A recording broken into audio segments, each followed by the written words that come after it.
We started the public health data strategy a couple of years ago, and the intent of that was really to have 4 high-level goals, and then within that, concrete measurable goals or milestones over 1 and 2 year periods, with the recognition that there's so much work to be done. We can't do it all. We want to make sure we hit the highest priority and work that is, a high priority for the mission of public health to detect and respond to threats.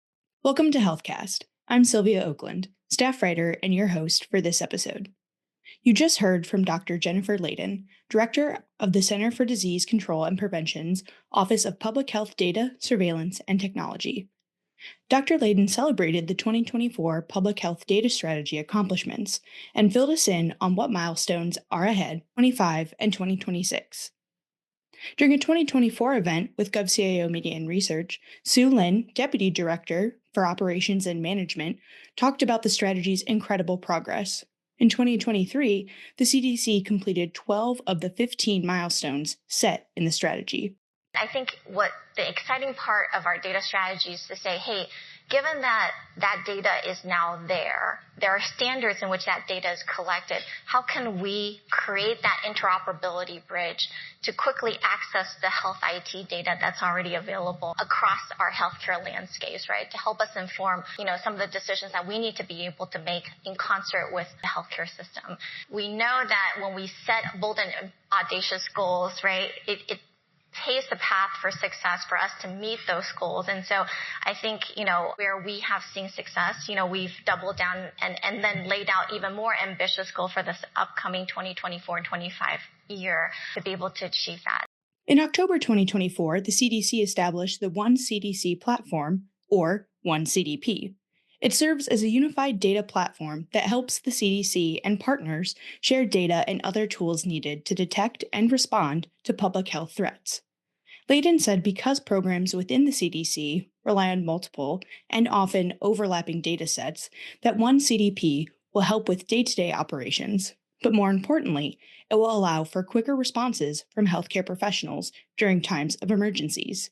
This year, as we updated, we made tremendous progress in continuing to expand the speed by which critical data is exchanged and received at public health, the geographic coverage for case data and syndromic data, as well as other things, improved ways that we visualize data, the interoperability working with healthcare through electronic case reporting and things like that. As we move into this year, many of those, there's continued work in many of those same areas, continuing to improve the speed, quality, completeness, the way we can visualize or disseminate the data. One big area that we added this year was the focus on at CDC building and or really accelerating our progress on an enterprise data platform, which we call One CDP. So the place where the data is integrated, which will streamline and lead to efficiencies for those that send us data, but also the way that we can use it for day-to-day work as well as times of response.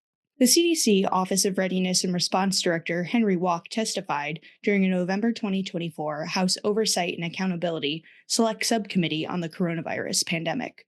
Walk said data assets enable programs and public health experts to act on data that can improve health and save lives. With centralized data across CDC centers, the CDC can efficiently manage daily tasks and swiftly scale operations to meet evolving needs. We're getting data out faster with the launch of the One CDP data platform that leverages data reported to CDC from thousands of sources to programs across the entire agency and shares it back to in an action-oriented format for federal, state, and local partners. Interoperability will need to come from both sides of the healthcare aisle for public health data to become truly interoperable. Both the healthcare providers and the public health officials will need to adhere to the data sharing standards, and progress is being made. According to a data report from the Assistant Secretary for Technology Policy and the Office of the National Coordinator for Health Information Technology, hospitals' engagement in all 4 domains of interoperability, which are send, receive, find, and integrate, increased from 46% in 2018 to 70% in 2023. An overall 52% increase. When we talk about interoperability, it's that consistent standards, whether it's data standards or technical standards that allow the easy transmission of data. So there's a lot in the healthcare side, there's a lot of interoperability between healthcare entities that enable, essential clinical data and other types of healthcare data to flow quite quickly and almost instantaneously and securely. On the public health side, we are, building and want to leverage the approaches to standards interoperability that healthcare has already adopted.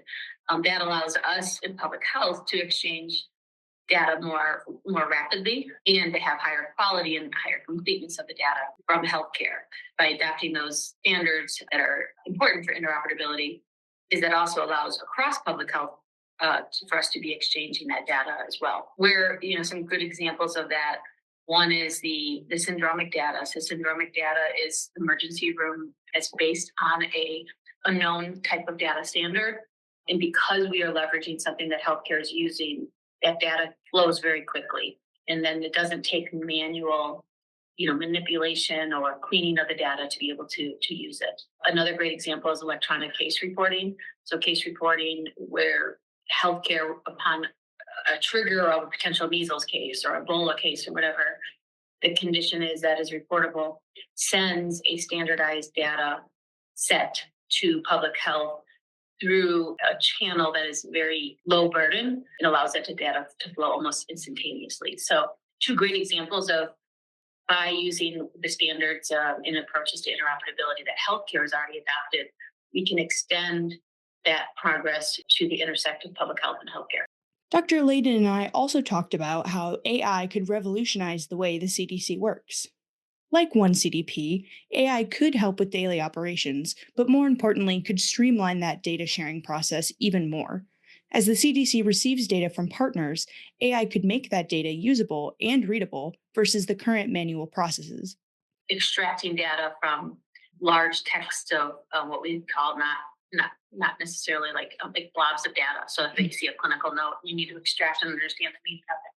So there's potential to impact the public health mission and then also like the day-to-day operations of how we work, right? If you need to summarize something or pull up information very quickly. So we're looking at ways like where there's highest potential impact, but also scalability. So we don't want to just build AI or AI-related capabilities that is only suits one program or one disease, right? But to look at where there's, broad scalability that can be used across conditions, types of programs at the federal level, as well as the state and local level. The 2024 data strategy accomplishments show the value of investing in long-term goals. It also highlights how front-loading in strategies can reduce cost and time delays, enhance decision-making, and increase overall efficiencies. It's one thing to say we have 88% of emergency rooms that are now sending the data, but I think it's another thing to say because of that, we can detect early signals of rising respiratory illness that would impact a community's understanding of what was out there or inform a clinician on their testing and treatment for patients.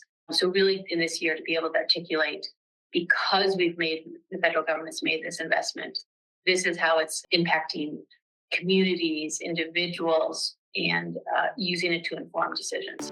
Thanks for tuning in to this episode of HealthCast.